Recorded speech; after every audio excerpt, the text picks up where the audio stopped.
The jungle did not whisper. It hissed. Every leaf seemed to sweat in silence. Every tree leaned inward like it was listening to something only the roots could understand. The air buzzed, thick and electric, like the pause before a storm that had forgotten how to rain. Rin Calder stood beside the wreckage of his escape pod, one boot sinking into the soft moss, the other pressed flat against a bent support beam. Sweat clung to his face. His shirt was already half soaked, and his wrist computer blinked nonsense symbols at him. Useless here. This place was wrong. Tarnus 4. That was the planet's name on the chart. But names meant nothing when your ship broke apart in orbit and left you clawing through atmosphere just to hit the ground alive. He hadn't meant to crash. He hadn't meant to land. But now he was here, and the jungle did not care. He twisted at a metal panel, trying to reconnect a severed fuel line. The wrench slipped again, biting into his knuckles. He cursed under his breath. Stupid planet. Nothing worked right. Not the tools, not the sensors, not even sound. Everything echoed sideways here. Too slow, too sharp, too quiet. And then, a scream. Not an animal, not the wind. A voice. High, human-sounding, distant, drenched in pain. Rin froze. He turned toward the jungle. That was not a bird, he whispered. That was not a trick. The scream stopped as suddenly as it began. He hesitated. He knew the mission logs, no human life recorded on Tarnus 4. No settlements, no explorers, just tribal markers and plant life maps no one had dared to finish. But that sound. He grabbed his light stick and flipped it on. Green glow pulsed like a heartbeat in his hand, and he stepped into the trees. The jungle swallowed him instantly. Vines hung low like snakes waiting to strike. Leaves the size of tents brushed his shoulders. Flowers opened as he passed. Some glowing, some breathing, some whispering. He could hear insects but never saw them. The moss under his boots felt too soft, like skin stretched over something sleeping. 10 minutes in, the scream came again. Closer this time, sharper, and real. He quickened his pace, ducking beneath a branch that bent away from him as he moved past it. Something shifted in the leaves ahead. A shape, a flicker. Gone. Rin pressed on. The sound changed. Drums. Faint. Steady. Thump. Thump. Thump. Then voices. Chanting. Low and ancient. He crouched, moving slower now. The trees opened just slightly ahead. Light flickering orange between the trunks. He crawled forward through the underbrush, over roots and soft mud, until he reached the edge of a wide clearing and stopped breathing. A fire burned in the center. Not a campfire. A ritual pyre. Tall figures danced around it. Thin, painted, cloaked in dust that shimmered under the flames. Their faces were hidden behind bone masks. Their eyes glowed yellow. Tribal aliens, moving in rhythm, chanting something old, something dangerous. And above the fire, a girl strapped to a slow-turning spit like meat. She wasn't human, not fully. Her skin was a silver-blue shimmer, like water over metal. Her eyes were open, wide, too large for her face, locked on the fire below. Locked on Rin as he crouched in the dark. She was still alive. Her mouth moved, words too soft to hear, but he felt them. Please, that was all. One word. It was enough. Rin's grip tightened on the flare at his belt. One chance. One move. He pulled it. The flare exploded into white fire. The clearing lit up like a star had crashed into it. The tribe screamed. Eyes covered. Drums stopped. Rin ran. Straight into the circle of fire. Straight to the girl. He dove, cut the ropes, caught her as she fell. She was weightless in his arms, burning hot, whispering something again and again. Farka, Farka. He didn't know what it meant, didn't care. The tribe saw him now. They screamed, spears raised, but Rin didn't look back. He ran, into the jungle, into the dark, into the unknown. And behind him, the jungle screamed back. The jungle didn't chase. Not yet, but it watched. The trees bent slightly toward them as they ran, their leaves twitching like eyelids waking from a long sleep. The heat was worse now, not just hot, but close, pressed against the skin, pushing inside the lungs.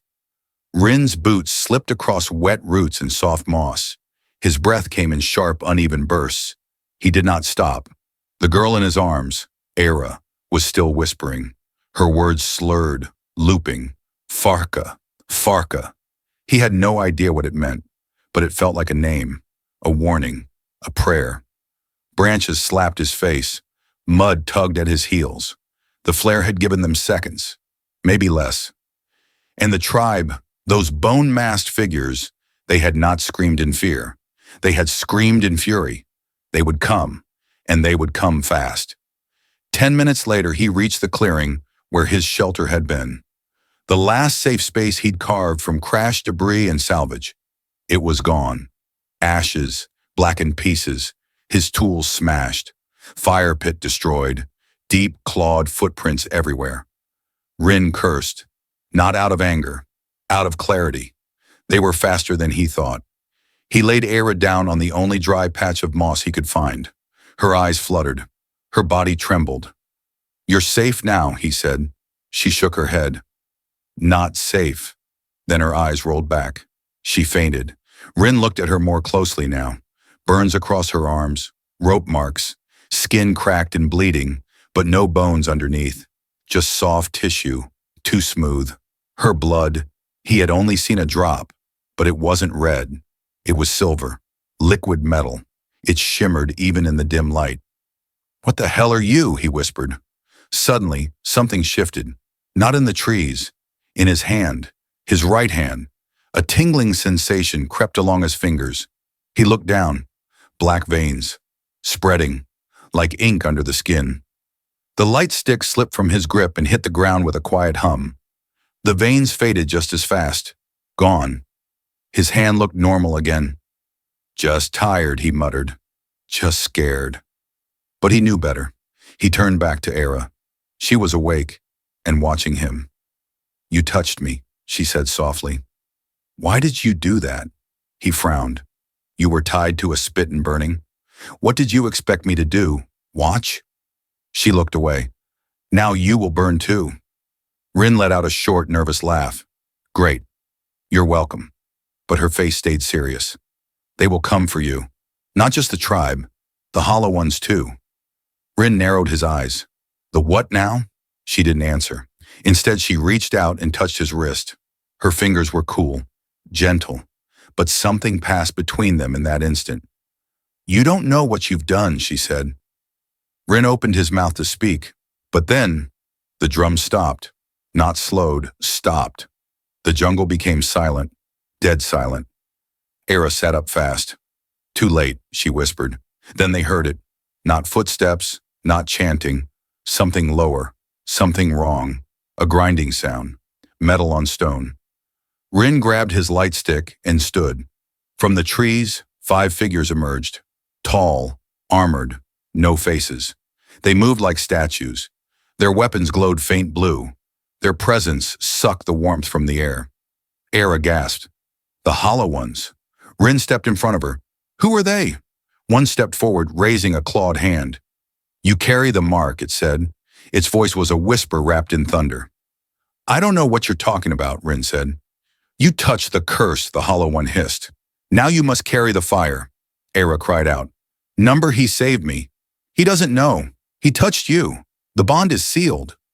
Rin backed away. "What bond? What did I touch?" Era's voice cracked. "It's my fault. I should have died on that fire."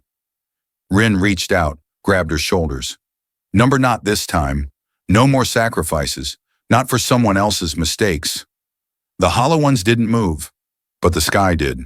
Lightning forked above, silent, waiting. Era looked at him. Then finally she spoke. "My name is Era, and you are now the flame bearer." They did not blink.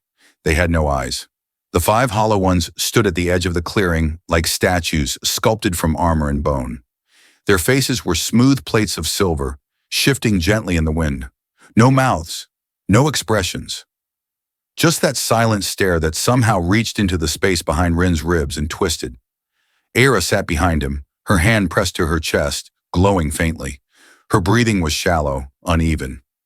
Rin tightened his grip on the light stick. though it suddenly felt less like a weapon and more like a toy. The hollow one closest to him raised a long staff made of bone and wires. The tip glowed with a pale violet flame. It moved like smoke but gave off no heat. "You carry the mark," it repeated. Its voice was not sound. It was presence, a vibration in Rin's bones, a whisper behind his ears. "I didn't ask for any mark," Rin said. "You touch the flame. You bear the bond." He looked down at his hand. The dark veins had returned. This time they glowed. They pulsed. "What does that mean?" he asked. "What flame?" Era spoke behind him, her voice trembling but clear. "It's called the Varka flame." Rin glanced at her. She didn't look at him, only at the hollow ones. "Long ago my kind were chosen, not to lead, not to rule, to carry." "What?" "The flame," she said. "A living force. Not magic, not tech. Something older. Something that chooses." Her voice dropped. "But it kills whoever holds it, burns them from the inside. Unless," she looked at Rin, "unless they're human." Rin blinked. "What?" She nodded. "Humans are the only species that can contain the flame without dying." "But humans are gone," he said. "Dead for centuries. Lost in some collapse, or—" "That's what we believed," Era said. "Until you fell from the sky." The hollow one stepped forward, his arm extended. "Show us the fire." "I don't know how," Rin said. "I didn't even ask for this." "You were chosen," the voice replied. "Not by us, by it." Era stood. Her knees wobbled. She stepped beside Rin and placed her hand over his cursed wrist. "It's waking inside you," she whispered. "What is?" "Everything." The hollow ones raised their weapons. A second warning. "If you do not awaken it," one said, "it will consume you anyway. Choose now. Burn alone, or burn with purpose." Rin clenched his jaw. His hand began to throb. Not pain, pressure, like something wanted out. "I'm not your savior," he said. "We know. You are its vessel." Behind them the trees began to tremble. The air thickened. The flame had heard. Rin's cursed hand burst into white light, pure, weightless, not hot, not cold, just light. The hollow ones bowed, not fully, just slightly, enough to recognize what had returned. Era stared at him like she was seeing him for the first time. And Rin, he didn't feel fear. He felt awake. Later, when the hollow ones had vanished into the trees like mist, Rin sat by the fireless fire pit, staring at his palm. The light was gone, but the feeling remained. Era sat beside him, silent. Finally, he asked, "What happens now?" She didn't answer right away. Then she said, "Now we find the soul engine." Rin turned to her. "What is that?"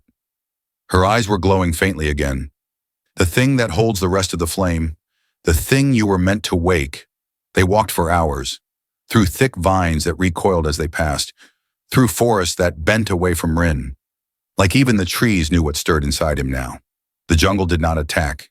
It did not whisper. It waited. Era led the way, her glow dim but steady. Her body still bore the marks of fire, but she moved with purpose now, with memory. She no longer feared the flame, because now she was no longer its only host. Eventually, they reached a wall of black stone, half swallowed by moss and age. Symbols were carved deep into its face. Some spiraled like stars, others jagged like lightning frozen in time. "Behind here," she said softly, "the old world sleeps." Rin stepped forward. The wall trembled at his presence. He raised his hand. His cursed palm pulsed once, just once, and the stone moved, not with sound, with intention. A seam opened down the middle.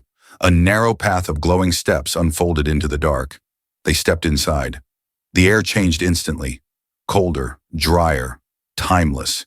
It smelled like rusted metal and dust that had not been touched in 1,000 years.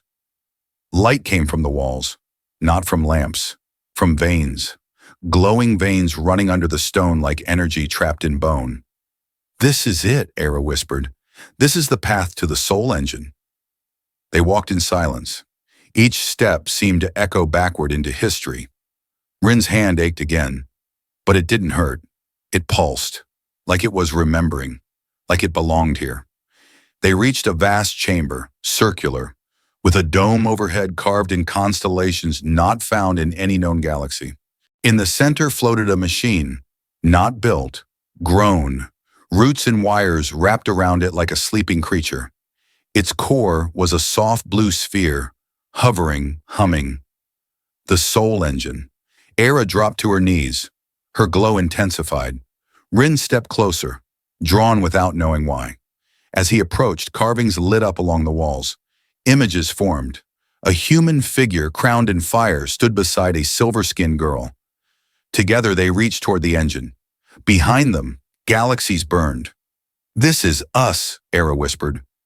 "It can't be," Rin said. "I don't believe in fate." "It doesn't matter," she replied.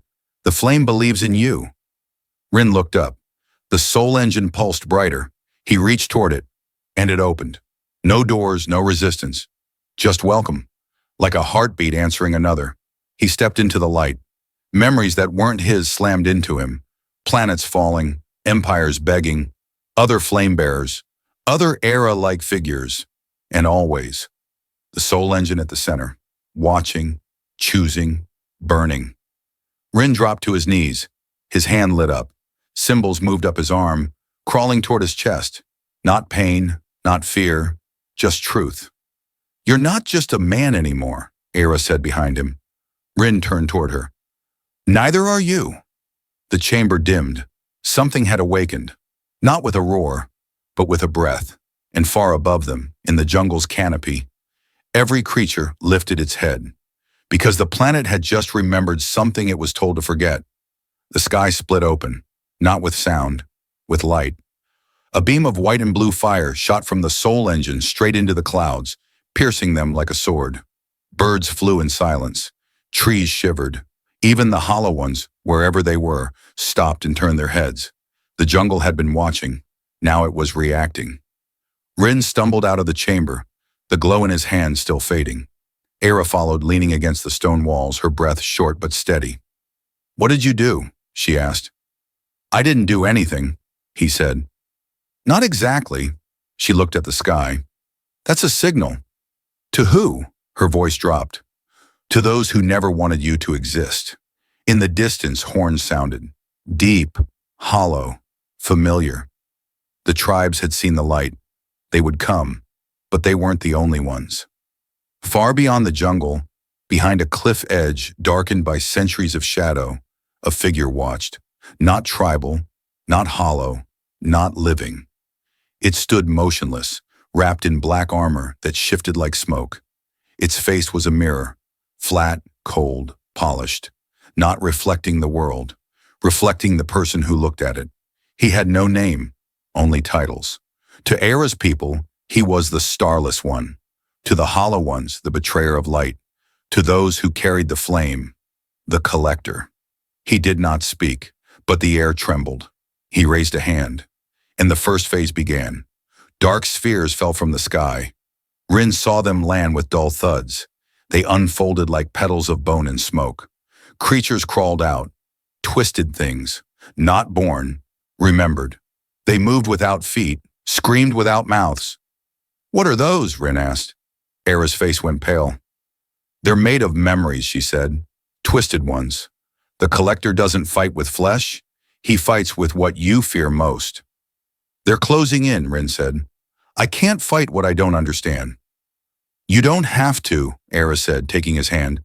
"Let the flame fight for you." The moment she touched him, the light surged again. Not heat, not pain.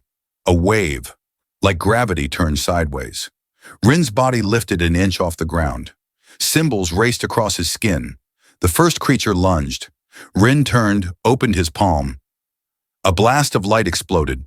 The creature vanished, gone like it had never been. But more came. Too many. "They're buying time," Era said. "For what?" She pointed to the horizon. "For him." The collector floated above the trees now, a shadow with no wings. The jungle bent below him. His presence crushed noise. When he finally spoke, it was not through ears. It was inside.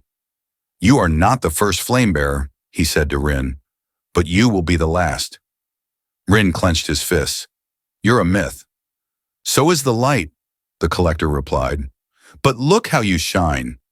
Era screamed suddenly and collapsed. Her body cracked with glowing lines. She's burning out, Rin said, catching her. The bond is breaking, she gasped. Too much power. Too fast. The collector raised his arm. A spear of black flame formed in his hand. You have a choice, he said. Embrace the soul engine. Become the flame's weapon. Or save her. Rin looked at Era, then at the jungle, at the broken sky, and finally at the soul engine pulsing behind him. So this is what it comes down to, he whispered. Light or love. One would die. But only one choice would be human. The jungle was awake now, not with birdsong, with movement. Branches twisted, leaves turned. Roots pulled themselves from the ground in slow, shuddering ripples. The light from the soul engine still burned behind them, carving a line through the clouds, a beacon or a curse depending on who saw it. Era leaned into Rin's chest, her breathing ragged. The glow from her body was dimming, not gone but flickering. They're coming, she said.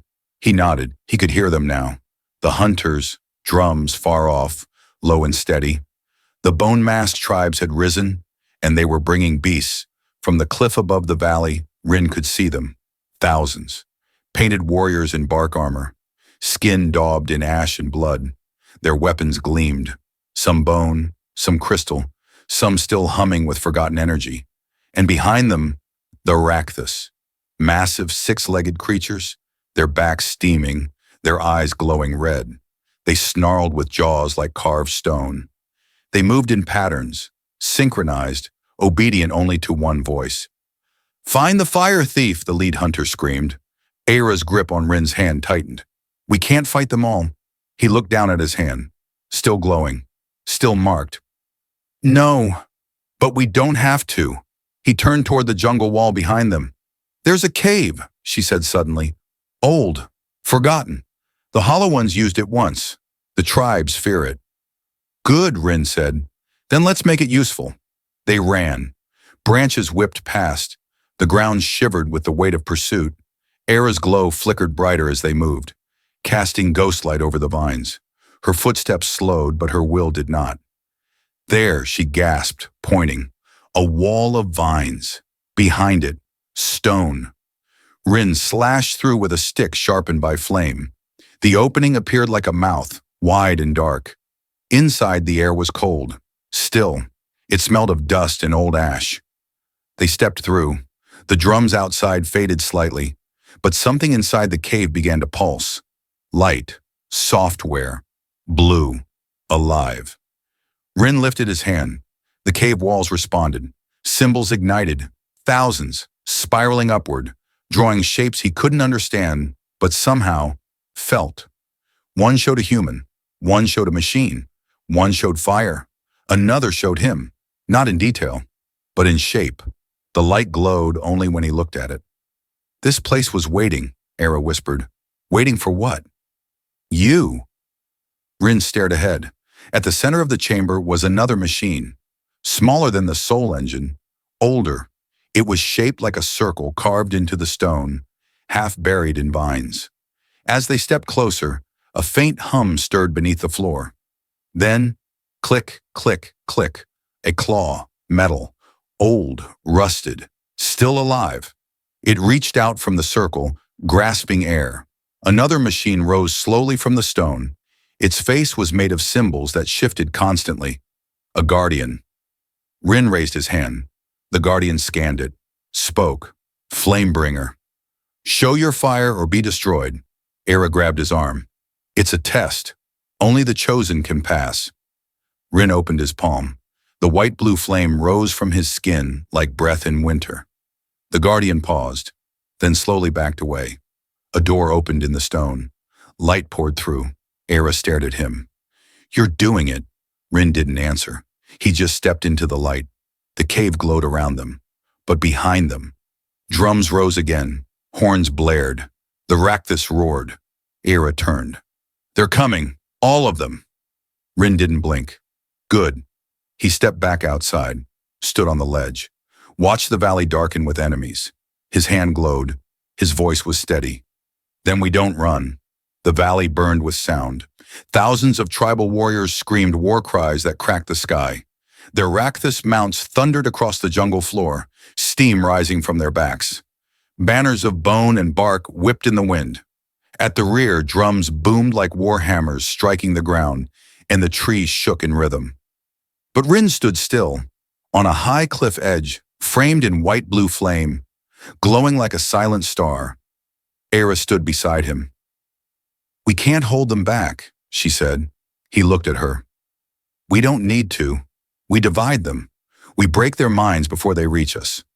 She nodded, her silver glow flickering like candlelight caught in a storm. "Then let's burn their fear into the ground." They stepped forward, together. From below, the tribes looked up and saw them, glowing, alive, walking like gods. Some froze, some screamed, but most charged. The Rakthus led the first wave, their claws carving trenches through the earth. Warriors followed, leaping from trees, riding beasts, swinging blades made from crystal and rage. Rin raised his hand.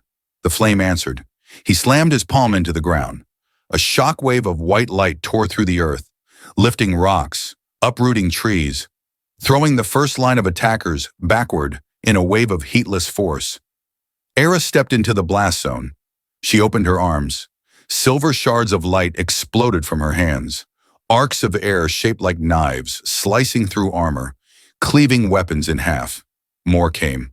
From the sky, from the jungle, from the cliffs. Rin moved like the fire was thinking for him. Each step lit the ground beneath his feet. Each breath pulsed with energy. But above it all, the collector watched, still, unmoving, until he raised his hand, and the sky turned black. Dark spheres fell around Rin and Era, dozens of them. They hit the ground and cracked open, not with fire, with memory. Twisted creatures rose from them, made of smoke and sorrow, shaped from forgotten pain. They screamed without mouths. They reached for Rin. Era gasped. They're echoes of every flame-bearer the collector has ever killed. They want to break you. He was surrounded now. Warriors, beasts, memory. And beyond them, the collector. Finally he spoke. You are not the first, but you will be the last. You are made of flame, but love makes you weak. He raised his hand. Era dropped to her knees. Glowing cracks spread across her skin. Her body pulsed with energy she couldn't contain. She screamed. Rin ran to her, held her. Stay with me.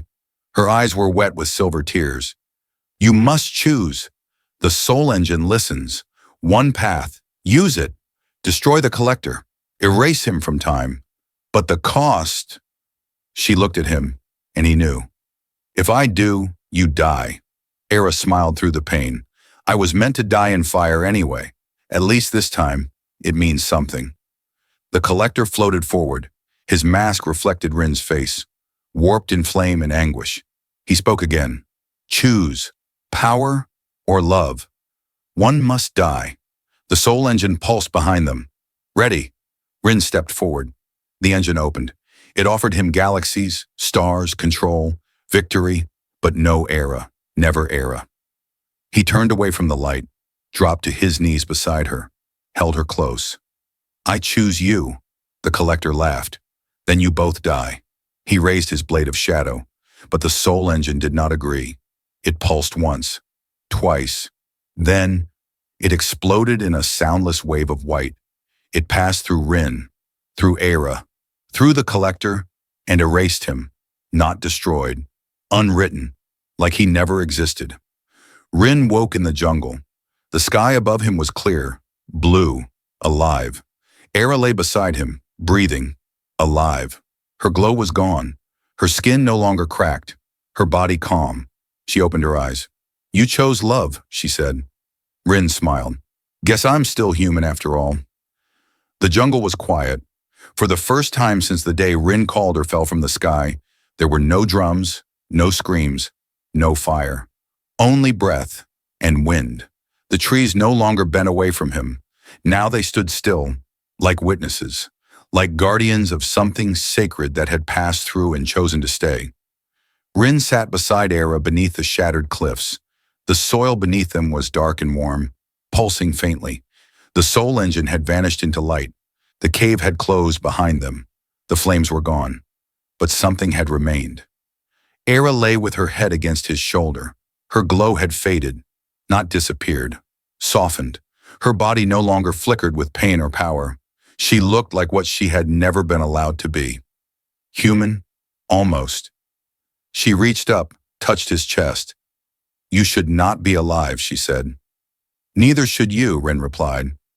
"But here we are." She smiled. "That is enough." Far across the valley, the tribes that had once called for blood now stood in silence. Some knelt, some simply watched. The war beasts had fled into the trees. The bone masts had cracked. The banners had fallen. None of it mattered now, because the jungle had seen the soul engine awaken, and the soul engine had chosen mercy. Above them, the sky had returned to blue. Clouds moved slow. The wind no longer howled. Rin looked at his hand. No more flame, no more symbols. Just skin, just scars. He was human again, but something inside him still hummed. It was not power, it was memory. A small voice inside him that whispered, "You chose." Era sat up slowly. "The bond is quiet now," she said. "Dormant, sleeping, but not gone." Rin nodded. "Do you think it will wake again? If the stars need it?" She looked at him. "Would you choose the same thing next time?" He didn't answer right away. Then he reached over and took her hand. "I didn't choose it for the stars. I chose it for you." A few hours passed before the first survivors found them. Old rebels, exiles, even hollow ones who had thrown down their weapons after the light. They came not with spears, but with stories. They called him Flamebearer. They called her Starborn. But Rin did not speak those names. He only said, "We are alive." Let that be enough. They built the first shelter out of old bones and fallen trees.